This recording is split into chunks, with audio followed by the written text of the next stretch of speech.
നമസ്കാരം, ജന്മഭൂമിയിലേക്ക് സ്വാഗതം. കർണാടകയിൽ സ്വകാര്യ മേഖലയിൽ തദ്ദേശീയർക്ക് 100% വരെ സംവരണം നൽകിക്കൊണ്ടുള്ള മന്ത്രിസഭ അംഗീകാരം നൽകിയ ബില്ല് മരവിപ്പിച്ചു.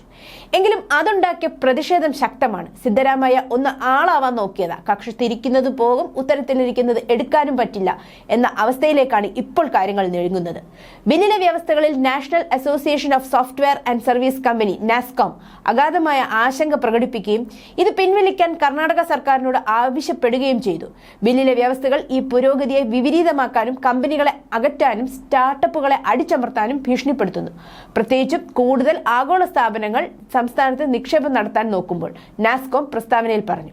ഇതോടെ ആന്ധ്രാപ്രദേശ് മന്ത്രിയും TDP നേതാവുമായ നാരാ ലോകേഷ് IT സ്ഥാപനങ്ങളെ തങ്ങളുടെ ബിസിനസ്സുകൾ വിശാഖപട്ടണത്തേക്ക് മാറ്റാൻ ക്ഷണിച്ചു.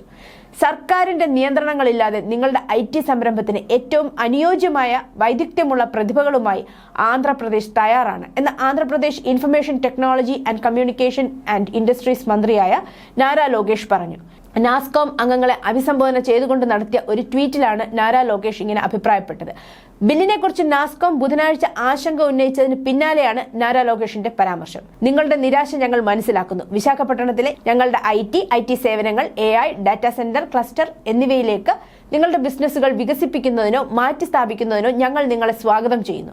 ഗവൺമെന്റിന്റെ നിയന്ത്രണങ്ങൾ ഇല്ലാതെ നിങ്ങളുടെ IT സംരംഭത്തിന് ഏറ്റവും മികച്ച ഇൻ ക്ലാസ് സൗകര്യങ്ങൾ, തടസ്സമില്ലാത്ത വൈദ്യുതി, അടിസ്ഥാന സൗകര്യങ്ങൾ, ഏറ്റവും അനുയോജ്യമായ ജോലിക്കാർ എന്നിവ ഞങ്ങൾ നിങ്ങൾക്ക് വാഗ്ദാനം ചെയ്യും. നിങ്ങളെ സ്വാഗതം ചെയ്യാൻ ആന്ധ്രാപ്രദേശ് തയ്യാറാണ്. ദയവായി ബന്ധപ്പെടുക. ലോകേഷിന്റെ അഭിപ്രായ പ്രകടനം വാണിജ്യ വൃത്തങ്ങളിൽ വലിയ ചർച്ചയായിട്ടുണ്ട്. News desk, Janmabhumi.